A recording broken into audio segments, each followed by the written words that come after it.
Good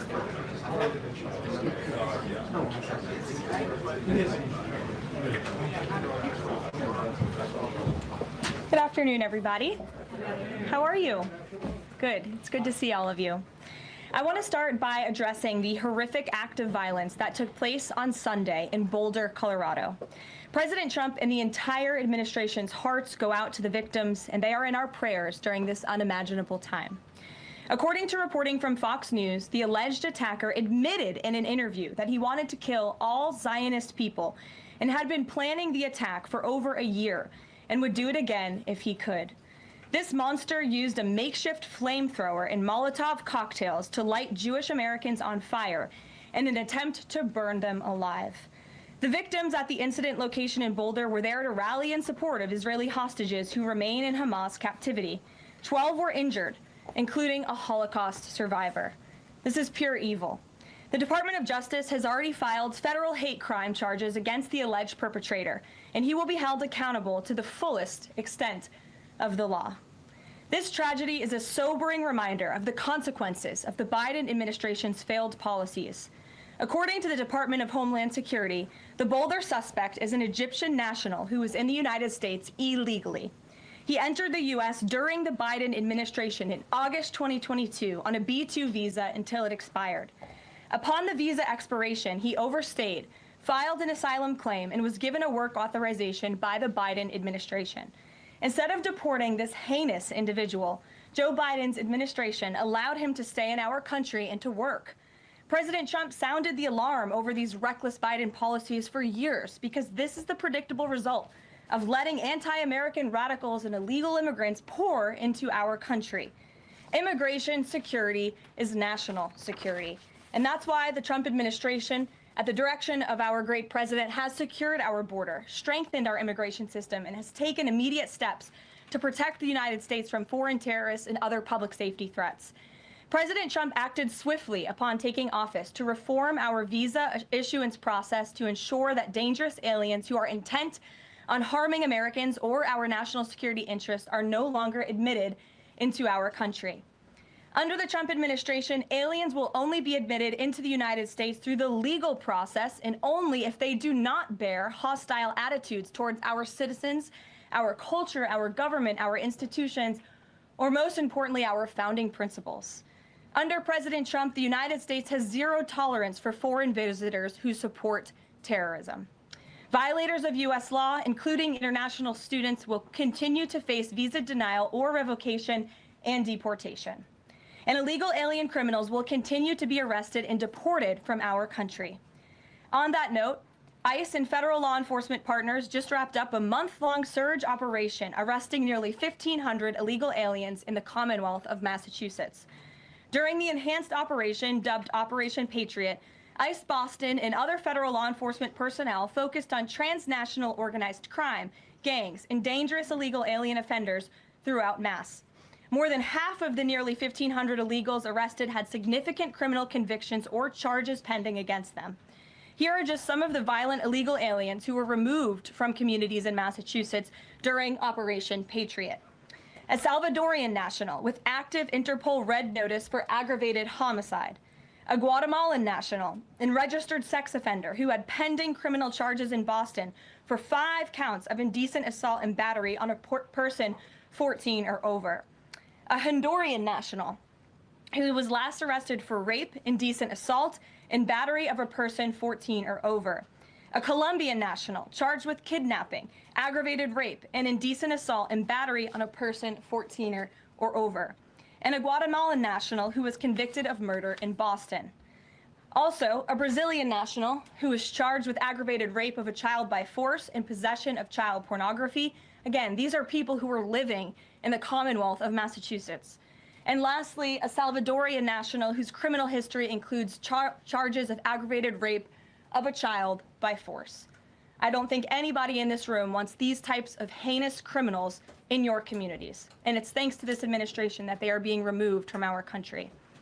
When Democrat-run jurisdictions released violent illegal alien criminals back into communities after making arrests instead of turning them over to federal immigration enforcement like they should, those Democrats are putting law-abiding Americans at risk.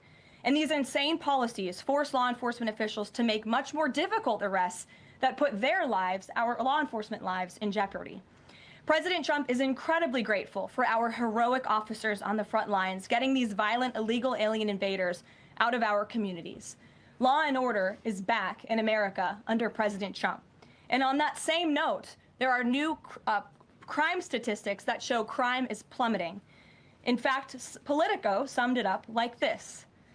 Murder rates are tumbling across the U.S. in 2025. Homicide stats are down at least 20% over last year. And we could be on course for the lowest number on record. With President Trump in charge, the days of criminals being put over victims are over. On the topic of immigration, the Washington Post just ran one of the most ridiculous headlines ever, even by their standards. And on my very first briefing, several months ago, I said I would hold anyone accountable in this room. The Washington Post actually had this headline, "The Mysterious Drop in Fentanyl Seizures on the U.S.-Mexico Border." How is this mysterious? There is no mystery about why there is a decrease in fentanyl coming into the United States. This administration's strong border policies are the reason there has been a decrease in fentanyl trafficking. His strengthened relationship with Mexican President Sheinbaum and all of the measures he has been taking to deter illegal human and drug trafficking at our United States southern border is the reason for plummeting fentanyl seizures at the U.S. border. There is nothing mysterious about that, and we'd like to see the Washington Post update their headline accordingly. This is clearly trying to intentionally manipulate the minds of the Americans, and I think the American people understand why there's been a fentanyl drop. In our office responded to this inquiry. We provided a whole host of the reasons that fentanyl seizures at the southern border have dropped, and the Washington Post refused to run them, and that's despicable. In other news, positive economic reports continue to flood in. Inflation dropped to 2.1% in April. Personal income increased 0.8% in April. So inflation is down and wages are up. That's almost triple the expectations and against the doubts of nearly everyone in this room.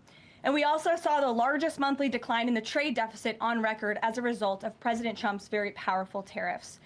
Lastly, the price of eggs has dropped more than 61% since President Trump took office in January. I remember my very first briefing, I was asked about the cost of eggs.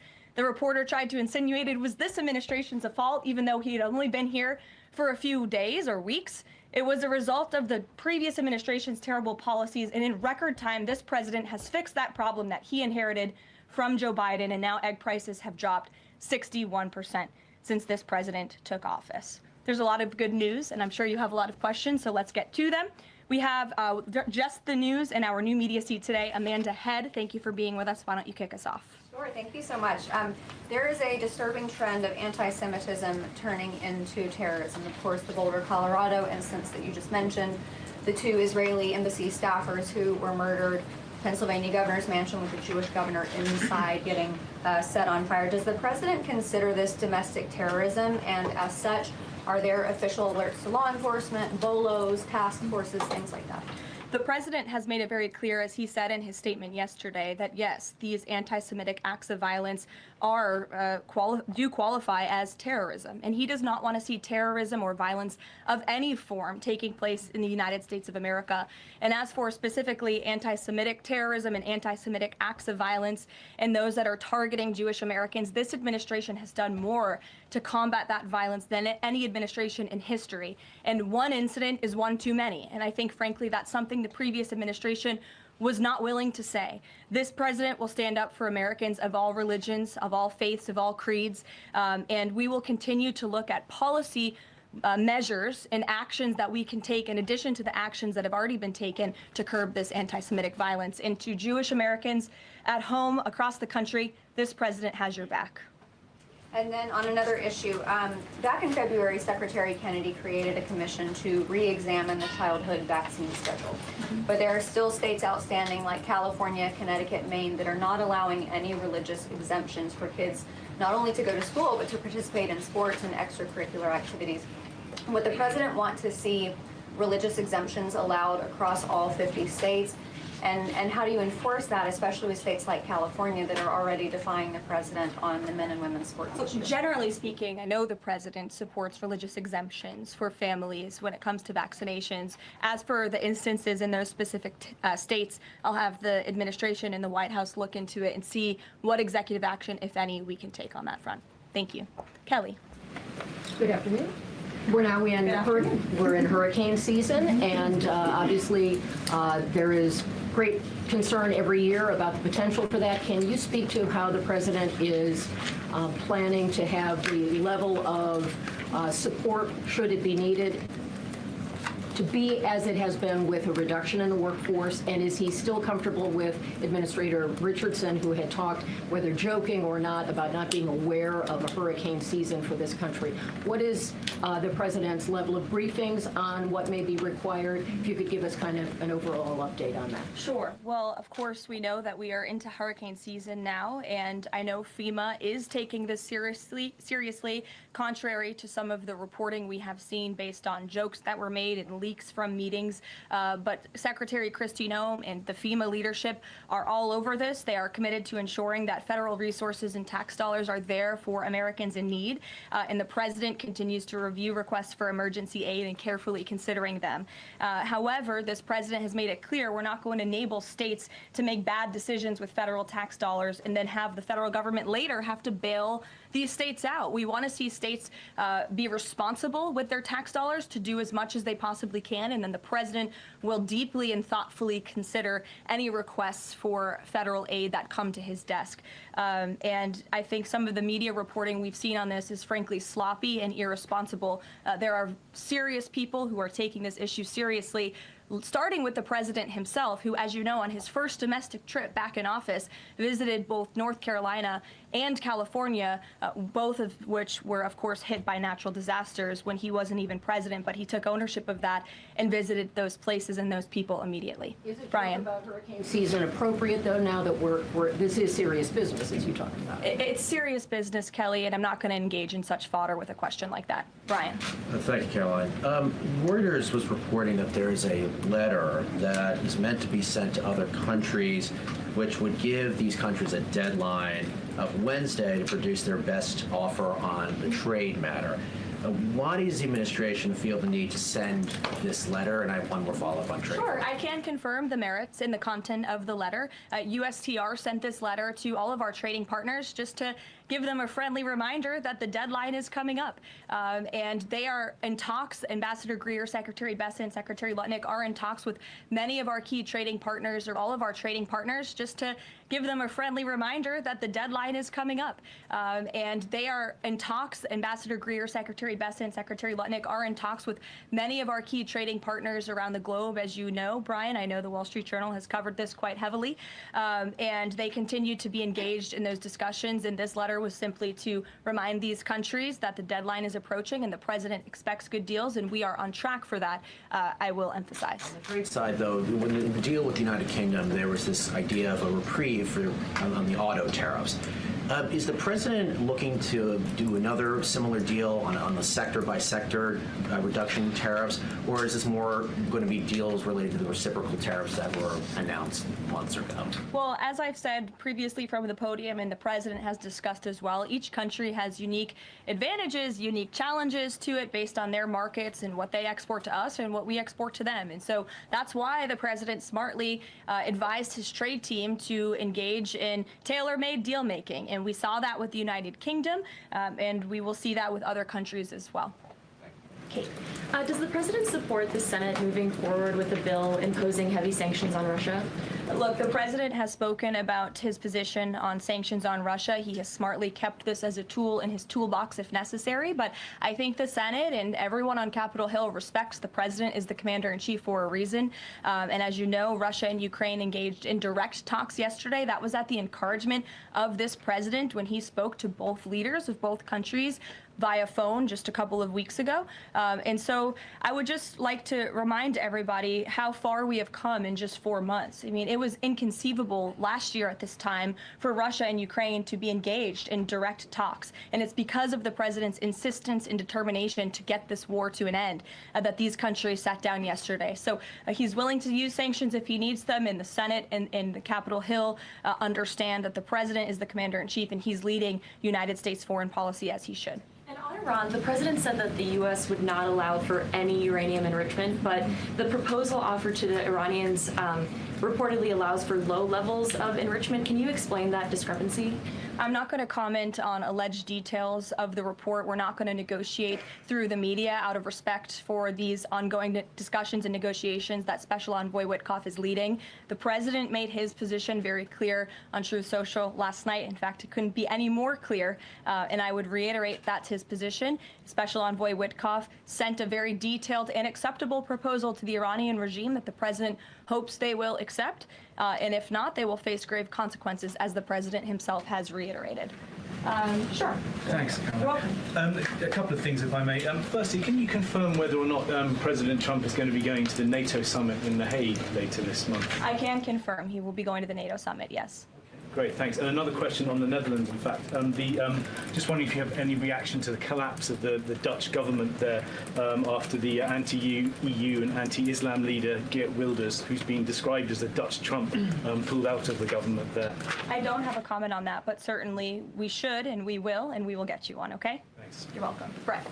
Thanks, Caroline. I wanted to ask, a couple days ago, the president announced that he was withdrawing the nomination of Jared Isaacman to lead NASA, citing a thorough review of prior associations. I wondered, why did this review happen just now, after the nominee was so far into the process?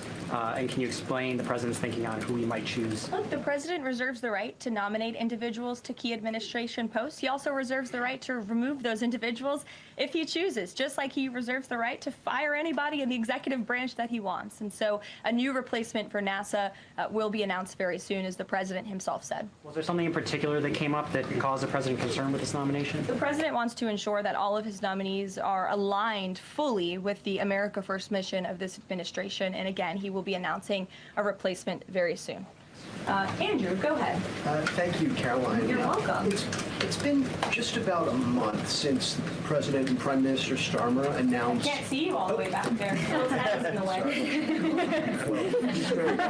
There you go. So it's been just about a month since Prime Minister Starmer and President Trump announced that the U.S. and U.K. had reached a trade deal, That's right. or at least a framework from a deal. Now there are at least some conservative MPs in London who are complaining that Parliament has not yet seen the text of any deal. So I'd like to ask you from this side of the pond, is there a text for the deal ready to be released, submitted? And if not, when can we expect it? And then I have one more. There's most definitely text with this deal. There is language that this side has seen. You'll have to ask the UK Parliament why they haven't seen it from their own government. I obviously can't answer that question. And on Jonathan, Caroline, one more on Ukraine, go ahead, please. Jonathan. Sure, go ahead. On Ukraine, it's been a couple days since Ukraine made that audacious drone strike on Russian airfields. The president hasn't said a word about it, and usually he's not shy about making his thoughts known on the war. Well, yeah, it's not bad. On the war or any other subject. What have you heard from him on this audacious drone strike? Is he surprised? He said that Zelensky didn't have the cards when they met in the Oval Office a few months back.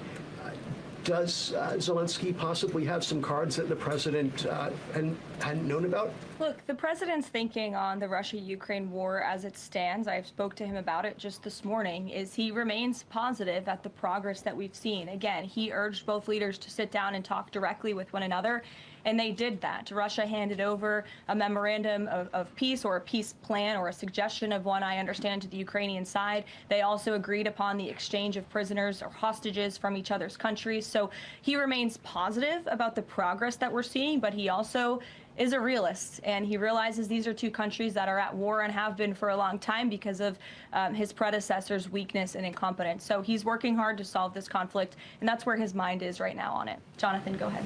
Thank you.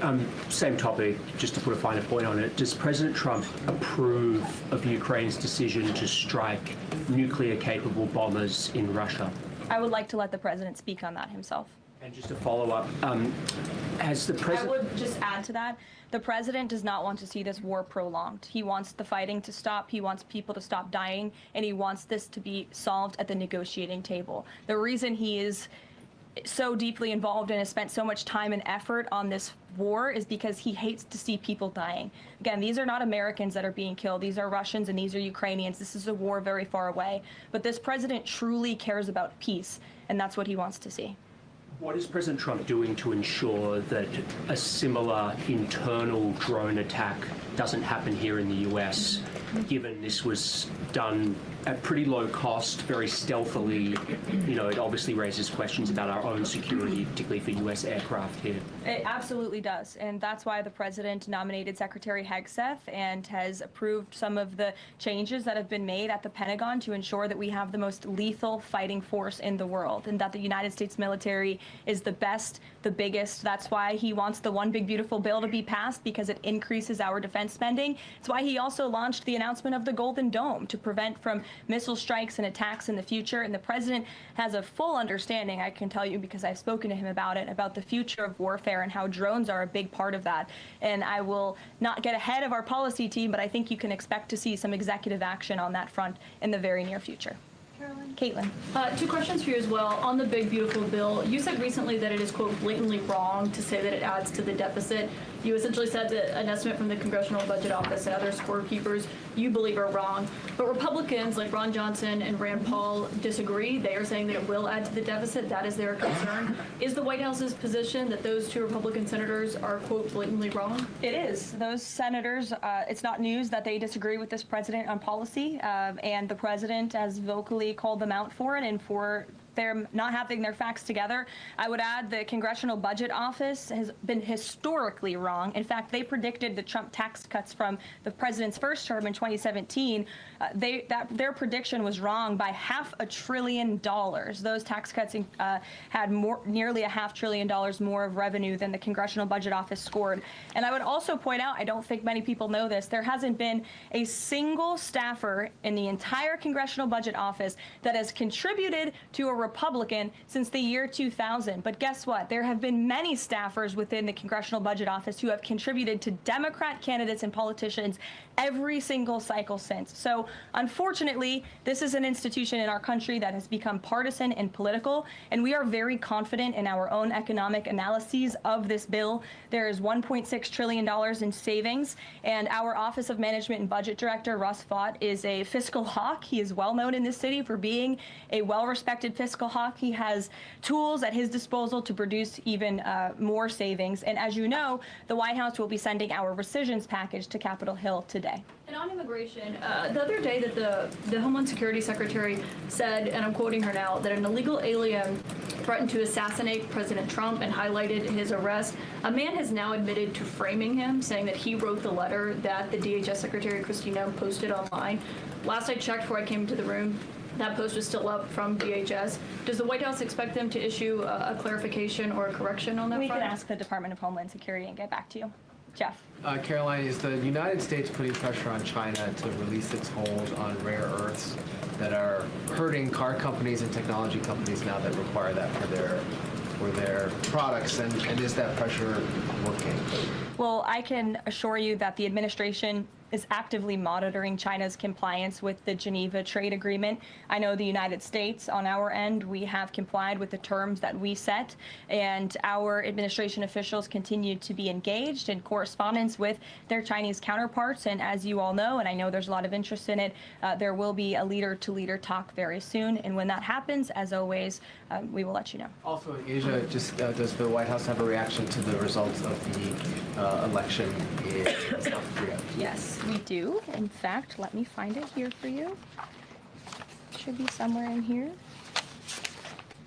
Thank you. We do not, but I will get you one, Jeff. Go ahead. Thanks, Caroline. Two questions on trade. Is this letter that was sent to trading partners a sign that the president isn't satisfied with the pace of these negotiations? Is he trying to light a fire under these talks now?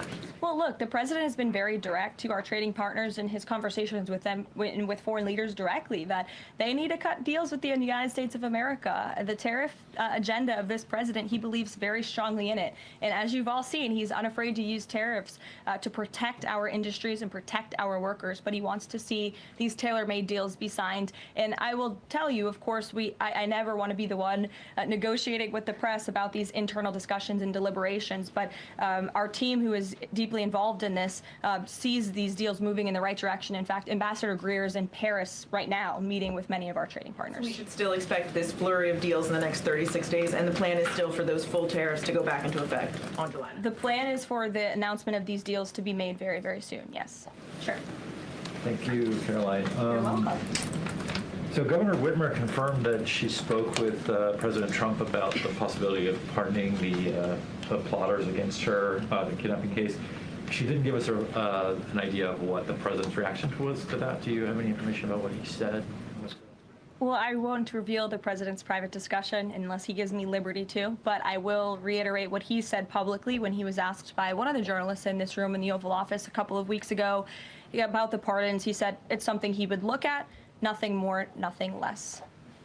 Haley, go ahead. Thanks, Caroline. And then to Kelly next to you. Thank you. When it comes to the leader-to-leader call with Xi Jinping this week, what is the president's expectation of this call? Is he looking for concrete outcomes out of this, or is he looking to kind of warm relations as these trade talks are ongoing? Well, President Trump and President Xi have shared a respectful relationship throughout the years. And again, I won't get ahead of the president on that call, but as always, after, you'll hear directly from the president or from myself or someone else here at the White House. Kelly. Caroline, thank you. I want to get back to the anti-Semitic behavior that's been going on college campuses, as well as recently in Boulder, Colorado. The president, as you know, has the White House Faith Office, the Religious Liberty Commission, as well as the Anti-Task Force on anti-Christian bias, which includes anti-Semitism. From a whole of government perspective, and the president has already mentioned how he hates these kinds of acts that have been going on, can these entities and these agencies work together with the president to put out a proactive campaign to help people stop the hate? I think the president himself has been leading on this, Kelly, and has been incredibly clear in his rhetoric that he is not going to tolerate such hate or behavior in the United States of America. And you will see that rhetoric being followed up by action from the Department of Justice, who is seeking to prosecute these cases to the fullest extent of the law. And I know the Attorney General and the FBI Director were very quick to call this what it was, targeted terrorism. And there was some, I think, criticism from the media and well, at least pundits I saw on television saying, are they too quick to jump here? No. They see the facts and they reveal those to the American people, and they're transparent. And I think, frankly, that's a breath of fresh air from what we experienced in the previous administration. Are there programs that they can put in place to campaign against this kind of violence, to actually take the whole approach and say, we want to get ahead of you. If you're thinking it, don't do it. And if you're going to do it, sit down and talk to someone within the Faith Office, within the Religious Liberty Commission, as well as the task force. Yeah, surely. It's a good idea, and I'll pass it along to them. Peter. Thank you, Caroline. When you look at these last-minute Biden pardons, the big ones, Biden siblings, Fauci, January 6th committee. That's right. Most of the big ones have the same very neat signature. We would expect that probably to be the auto pen. There is one that looks different. It looks authentic. In fact, if you look at the last name, it almost looks like the president was having a hard time spelling his last name there. Is this White House of the opinion that the only pardon that would count is one that the president signed himself?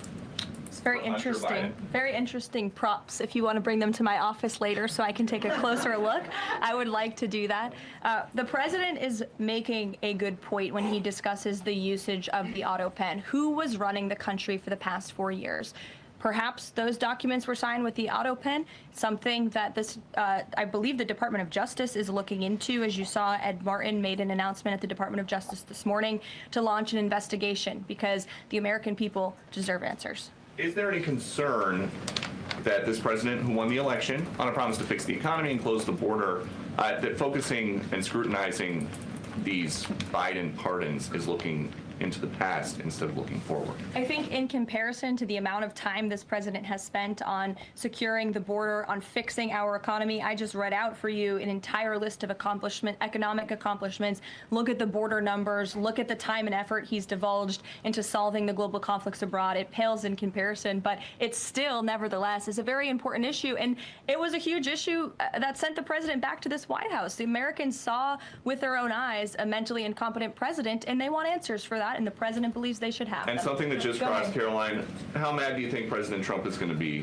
when he finds out that Elon Musk said, "I'm sorry, but I just can't stand it anymore. This massive, outrageous, pork-filled congressional spending bill is a disgusting abomination. Shame on those who voted for it. You know you did wrong. You know it." Look, the president already knows where Elon Musk stood on this bill. It doesn't change the president's opinion. This is one big, beautiful bill, and he's sticking to it. Tamara. Thank you. The National Security Council was reorganized, or some staffing changes were made the Friday before Memorial Day. I'm hoping you can explain sort of the new structure, what the structure is of the National Security Council, what the goal is in terms of staffing levels. What is the new National Security Council mode? Well, as with everything in this White House, it is a top-down approach. The president is here. He is president. He's not an auto pen like the previous president was. He's very much involved in literally every policy discussion and decision that takes place. And we felt it was best to reorganize the National Security Council to respond to that top-down approach that we have here in this White House, and to streamline the efficiency and the effectiveness of the National Security Council. And I would add that Secretary of State Rubio and now National Security Advisor Rubio is doing a tremendous job at leading the National Security Council. He knows the president. He understands where the president is on these issues. He's great to work with here at the White House. I can tell you that. I appreciate seeing him a lot more in the building. And he and the president and the entire National Security Council, who's made up of great patriots who love this country, are doing a tremendous job on the many conflicts around the world that this administration inherited. Is there a goal staffing level? I'm sorry? Is there a goal for the staffing level, like the number of people who would be in this National Security Council? We just want the National Security Council to be as efficient as possible, and if staffing needs are necessary, I'm sure Secretary Rubio would not mind hiring people if necessary, but again, we've been working with them day in and day out, and they're chugging along and doing great work. Sure. Thank you, Caroline. Two questions, if I can. President Trump got involved himself in presidential election in Poland by supporting a conservative candidate who ultimately won. Yeah. What does it mean for the future U.S.-Polish relations? What's likely to change?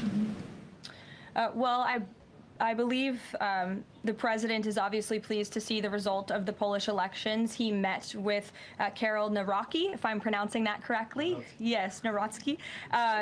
Okay, thank you. I appreciate your insight on that. He met with him at the White House, and he told him, you're going to win because you support common sense. And he supported strong borders in Poland. He supported an end to the woke, radical DEI stuff that we've seen not just here in the United States, but really take over Europe and, frankly, the whole world. He was very outspoken about that. And I was reading the reports about how the Polish people felt about this man, and they felt like he was putting the needs of Poland first. And that's a very refreshing feeling, one that we know very well here in the United States of America. So, as you know, the United States and Poland have always had a very deep and strong relationship, friendship. They're a great ally, and I know the president continues to look forward to working with them. We have one more on Ukrainian drone attack on Russia. Was President Trump informed in advance by Ukraine that the attack is coming? He was not. Carrie. Caroline, so just want to go back to the issue on the anti-Christian bias as well as the issue on anti-Semitic issues. Senator Grassley just put out a report saying that the FBI files have shown that the Catholic group targeting was way more prevalent within the FBI during the Biden era than was previously shown, as far as former FBI Director Christopher Wray was putting out there during congressional testimony. Can you discuss here what President Trump would like to see in terms of consequences within the FBI as far as those who were involved? Also, just a second question. if the DOJ finds that the auto pen was used by President Biden, should those actions that were used with the auto pen, should they be null and void? I'm not going to get ahead of the Department of Justice's investigation into the usage of the auto pen. And again, the question is not, was the auto pen used? It's whether or not the President of the United States knew it was being used, and if not, who was using it in his name, which is clearly illegal behavior. Deanna. Thanks, Caroline.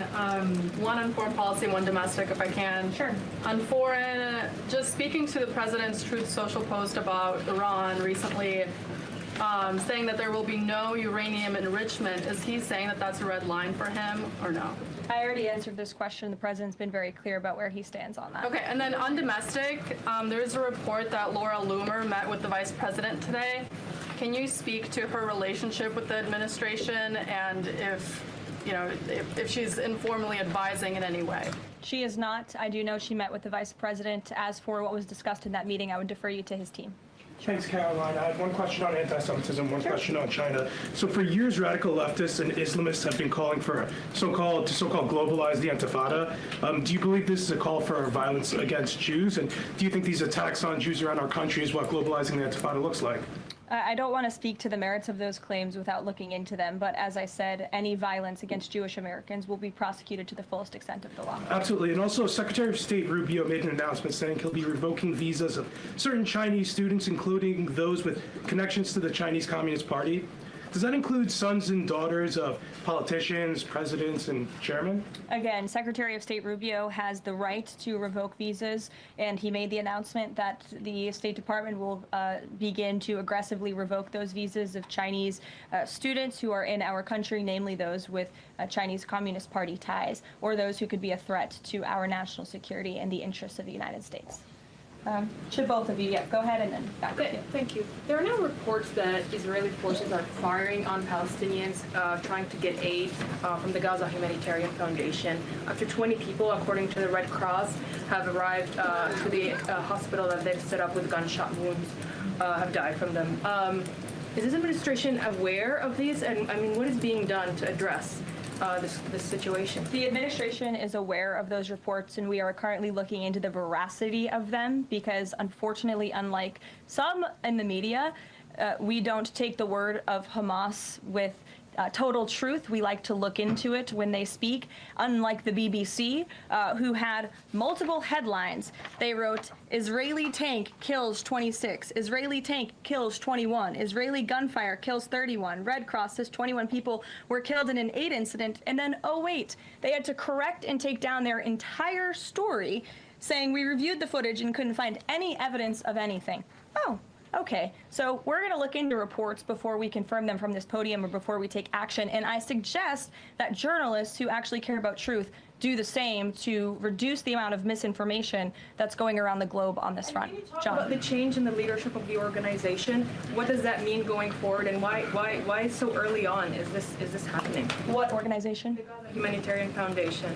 Well, look, this was a creative idea that the president called for to get aid into the region. These people were desperate and starving, and the president didn't like seeing imagery of that, and he wanted to ensure that aid was brought in with the approval of Israel for understandable reasons. We will never forget the brutal attack on October 7th.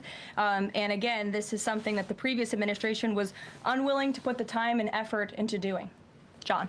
Thanks a lot, Caroline. I want to bring it back to the way you began your briefing, talking about the president's mass deportation program and his priorities.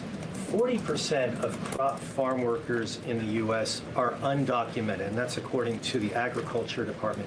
Do they have a carve-out in terms of the president's mass deportation program? The president and the Trump administration have been very clear. If you are in the country illegally, you are subject to deportation. Is there any concern that, given that large number, if that number is correct, 40% of crop farm workers being undocumented, that could impact the food supply here in America if those individuals that obviously help pick crops all across the country are deported en masse? Again, this administration is focused on deporting individuals who are in our country illegally. It's something we have to do. We cannot allow the previous administration's invasion of our country of illegal immigrants to continue. We just can't have it. And this is a law and order president. As for our farmers and their concerns, they have a president who has their backs and listens to their concerns and hears them. But we also have a legal pathway to come to this country and work specifically for agricultural work. So there's a legal way to do it, and we encourage that legal pathway, and we're currently working on strengthening our legal immigration system for that reason. Sure. Thank you, Caroline. I just wanted to follow up on your statement last week regarding the MAHA report. Sure. You said that there was, you said, I understand there were some formatting issues with the MAHA report that are being addressed, and that report will be updated.